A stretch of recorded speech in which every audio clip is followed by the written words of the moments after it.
2 gündür davam edən intensiv yağışlar bəzi ərazilərdə ciddi problemlərə səbəb olub.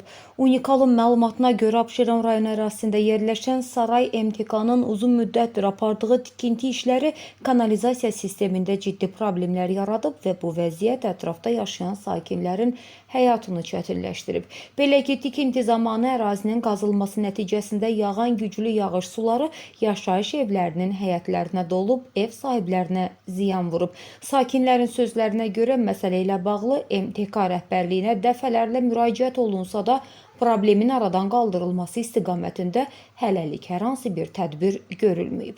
Səsləndirilən iddialarla bağlı bütün maraqlı tərəflərin mövqeyini işıqlandırmağa hazır. Kanalizasiyanı da gəldilər, Saray MTK-nın işçiləri. Kanalizasiyanı da belə dağıtdılar, yaman günə qoydular, çöküntü var. Başını qapımıza keçə bilmirik ki.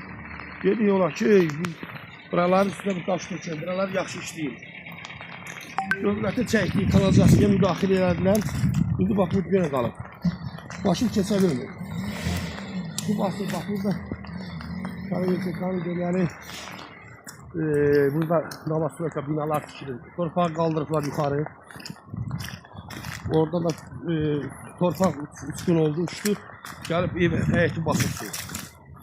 Bu vəziyyətdir. Və texnika verirlər, işçi qüvvəsi verirlər. Həyət bacamız da burada suyun içində. Bax, su axıb gəlir, verir. Həyət bacamız baxır. Texnika verirlər, nə də bir şey.